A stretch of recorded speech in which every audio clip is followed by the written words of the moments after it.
बिस्मिल्लाहिर्रहमानिर्रहीम। अस्सलाम वालेकुम एवरीवन। मैं हूं आपका मेज़बान मोहम्मद उसामा खालिद। उम्मीद करता हूं कि आप सब खैरियत से होंगे। सुल्तान महमद की तारीख़ के हवाले से एक और मौजू पर मैं वीडियो के साथ मैं आपकी खिदमत में दोबारा हाज़िर हूँ। और आज की वीडियो का मौजू है कि सुल्तान महमद ख़ान ने कुस्तुनतुनिया की फ़तह के बाद इस शहर का नाम तब्दील क्यों नहीं किया, हालांकि ये मुसलमानों की और तुर्कों की ये रवायत भी थी। तो क्या वजह थी कि सुल्तान महमद ख़ान ने इस शहर का नाम तब्दील नहीं किया। और इस मौजू के साथ साथ कुछ और मौजू भी हैं, जैसा कि उलू बातली हसन है, उस पर भी मैं वीडियो बनाना चाहता हूं और बहुत जल्द एक वीडियो उलू बातली हसन पर भी इंशाल्लाह बनाई जाएगी।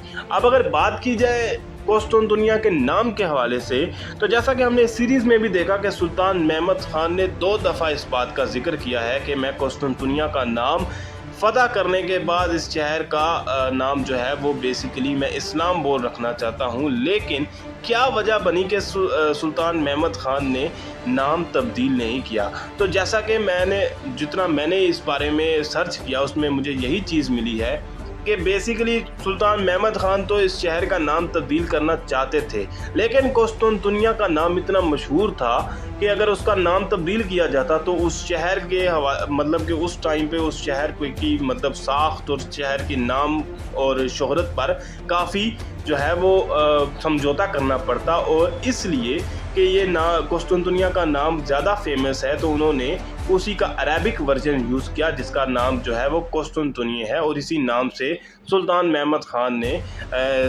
इस शहर को मतलब कि जारी रखा, ना कि इसका नाम चेंज किया बाकायदा तौर पर। अगर बात की जाए तारीख़ की, तो इस शहर का सबसे पहला नाम है लीगोस। अब इस नाम को जो बाज़ंतीनियों ने पहली जगह रखा था प्लिनी द एल्डर ने, और ये जो है वो बेसिकली जब उस टाइम पे था तो किसी न किसी मतलब सरदार पे या किसी न किसी बादशाह के नाम पर ही रखा जाता था। फिर इसके बाद क्या हुआ कि बाज़ंतीनियम रखा गया इसका नाम, जो कि मतलब कि ग्रीक में उसका नैमोर था, रोमन में कुछ और था, लेकिन 667 बिफोर क्रिस्ट में ये नाम रखा गया था। और इस नाम को मतलब कि थ्राकियन और इलाकियन ओरिजिन से मतलब बिलीव किया जाता है। और ये भी नाम बेसिकली ग्रीक सेटलमेंट से निकलता है। और बेसिकली ये जो नाम है ये रखा गया था एक लेजेंडरी किंग के नाम पे।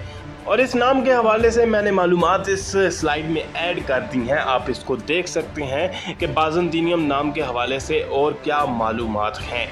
और इसके बाद तीसरा नाम रखा गया अगस्ता एंटोनिना, और ये बेसिकली नाम जो है वो 3री सदी में रखा गया था। और जो रोमन एम्पायर थे यानी कि सेप्टिमस सेवेरियस 193 से 211 तक, उन्होंने अपने बेटे एंटोनिनस के नाम पर इस शहर का नाम तब्दील किया था। और वो भी बाद में शहनशाह बने थे और इसीलिए इस शहर का नाम उनके नाम पर रखकर अगस्ता एंटोनिना रखा गया था। और जैसा कि मैंने इस वीडियो के स्टार्ट में भी बात की थी कि बेसिकली इस शहर के नाम जैसा कि कोई भी शहनशाह है या शहनशाह का बेटा है तो उस पर ही रखा जा रहा था। अब अगली तब्दीली आई कि जब एक जो अजीम शहनशाह कॉन्स्टेंटीन द ग्रेट थे, उन्होंने जब इस शहर को ईस्टर्न कैपिटल बनाया था रोमन एम्पायर का मई 11 330 में, यानी कि 4वीं सदी में, उसने बेसिकली उन्होंने बहुत ज़्यादा कंस्ट्रक्शन का प्रोजेक्ट लिया था और मतलब इस शहर को मुकम्मल तौर पर नए सिरे से तामीर किया था। और इसीलिए उन्होंने इस शहर का नाम भी न्यू रोम रखा था, यानी कि नया रोम। और बेसिकली इसका नाम जो है वो पहली काउंसिल के कैनन ने रखा था 381 मेरा ख्याल है जो साल है उसमें। इसके बाद जो है वो ये जो नाम है न्यू रोम, ये बेसिकली ईस्ट वेस्ट पॉलीमिक्स से ही निकला था, और specially in the context of the Greek chemist when it used by the Greek writers. तो बेसिकली ये ग्रीक्स और मतलब रोमन ज़बान से ही ये नाम निकला हुआ था। और मतलब कि कुस्तुनतुनिया के ऑफिशियल जो है वो उसमें ऑफिशियल टाइटल्स में ये अभी भी एक हिस्सा है, यानी कि ये नाम अभी तक कुस्तुनतुनिया के ऑफिशियल नामों का हिस्सा है। इसके बाद अगर बात की जाए चौथे नाम की, तो ये नाम रखा गया कॉन्स्टेंटिनोपोल, जिसको कुस्तुनतुनिया भी कहा जाता है, जो कि मतलब कि बहुत ज़्यादा मशहूर हो गया। और इसी हवाले से मैंने बात भी की थी इस वीडियो के स्टार्ट में कि इसीलिए उन्होंने सुल्तान महमद ख़ान ने कॉन्स्टेंटिनिया का नाम तब्दील नहीं किया था, जिसको कि कॉन्स्टेंटीन द ग्रेट के नाम पर ही इस शहर का नाम तब्दील किया गया था। और शहनशाह थियोडोसिस ने इस नाम को रखा था, जो कि 408 से 450 तक रोमन सल्तनत के शहनशाह रहे थे। और it remained the principal official name of the city through और द बाज़ंतीनी। फिर इसके बाद जितना भी बाज़ंतीनी टाइम था उसमें यही जो नाम जो है ये बाकी रखा गया था, यानी कि इस नाम को तब्दील नहीं किया गया था अनटिल उस्मानियों ने इस शहर को फतह किया था। और उसके बाद उन्होंने इस नाम को चेंज करके कॉन्स्टेंटिनिया कर दिया था। और इसीलिए 1453 में उस्मानी सल्तनत ने जब इस शहर को फतह किया था तो उसके बाद इसका नाम कॉन्स्टेंटिनिया रखा गया। हालांकि शुरुआती कुछ टाइम में उन्होंने इसका नाम जो है वो इस्तांबुल रखा था, लेकिन बाद में इस शहर की तारीख़ी वैल्यू और इस तारीख़ी जो मतलब कि इसकी आप कह लें कि तारीख़ थी, उस वजह से उन्होंने इसका नाम तब्दील किया। जब फिर इसके बाद जो है वो अब जो मॉडर्न आप तुर्किश नेम है जो आप जानते हैं कि इस्तांबुल है, वो बेसिकली अगर आप इस शहर को सोच रहे हैं कि इस शहर का नाम इस्तांबुल जो है वो अभी 20वीं सदी में रखा गया, तो ऐसा नहीं है।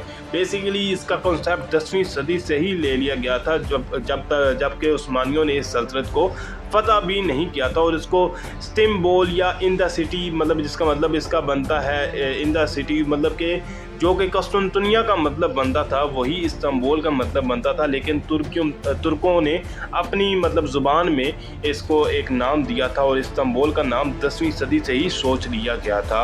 और Istanbul originally was not used for the entire city. जो इस्तांबुल था वो बेसिकली पूरे शहर का नाम नहीं दिया गया था, लेकिन जो शहर दीवारों के नीचे आता, जैसा कि आप जानते हैं कि इस्तांबुल की जो तारीख़ी दीवारें हैं उसके अंदर जो शहर आता था उसको इस्तांबुल कहा जाता था। और 1453 की फतह से पहले इस नाम को मतलब कि तुर्की वालों ने इसको सोच लिया था कि जब भी हम इस शहर को फतह करेंगे तो हम इसका नाम इस्तांबुल रखेंगे, लेकिन बाद में वही कॉन्स्टेंटिनिया रखा गया था ताकि मतलब इसकी तारीख़ी जो वैल्यू है वो लॉस ना हो। फिर इसके बाद इस्तांबुल नाम के हवाले से भी यहाँ पर मालूमात हैं, जो वे के सल्तनत उस्मानिया ने 1453 में शहर का नया नाम रखने के लिए उन्होंने इस्लामिक नाम रखा था और उसका नाम था इस्तांबुल। और बेसिकली जो ये नाम था ये सुल्तान महमद ने खुद सोचा था, जैसा कि इस सीरीज़ में दिखाया भी गया था, लेकिन ये नाम जो है वो बहुत कम अरसे के लिए रखा गया था। फिर बाद में इस नाम को तब्दील कर कॉन्स्टेंटिनिया कर दिया गया था। तो ये तमाम जो मालूमात थी ये इस शहर के हवाले से थी कि इस शहर के क्या क्या नाम रखे गए थे। और अगर दूसरे उस्मानी नामों की बात की जाए तो मतलब कि बहुत ज़्यादा उस्मानियों के और भी नाम थे, जैसा कि इस शहर को बाबे आली भी कहा जाता था और दारी देवलत भी कहा जाता था, दारे सादत भी कहा जाता था, आस्ताना भी कहा जाता था और पाए तख्त भी कहा जाता था, जो कि हम जानते भी हैं। जो हमने पाए तख्त अब्दुल हमीद की सीरीज़ में इस नाम को हमने लोगों को बोलते हुए सुना था। और ये डिफरेंट किस्म के नाम जो है वो सल्तनत उस्मानिया के दौर में उस्मानी लोग जो है वो इस शहर का लेते रहे हैं। तो ये थी इस शहर की मुकम्मल नामों की तारीख़। और सुल्तान महमद ख़ान ने इस शहर का नाम क्यों नहीं तब्दील किया, इसका जिक्र भी मैंने बार बार इस वीडियो में किया है। इसके अलावा भी सुल्तान महमद ख़ान की तारीख़ के हवाले से मज़ीद जो भी मालूमात मुझे मिलेंगी मैं वो भी आपके साथ शेयर करता रहूँगा, लेकिन फिर वक्त के लिए इतना ही। अगर आपको वीडियो अच्छी लगी तो वीडियो को लाइक लाजमी करिएगा, चैनल को सब्सक्राइब करें और बेल आइकन को प्रेस करें ताकि आपको तमाम नई वीडियोज़ की अपडेट्स मिलती रहें। मिलते हैं बहुत जल्द नई वीडियोस के साथ, नई अपडेट्स के साथ। तब तक के लिए इजाज़त दीजिए, अपना ख्याल रखिएगा। अल्लाह हाफिज़।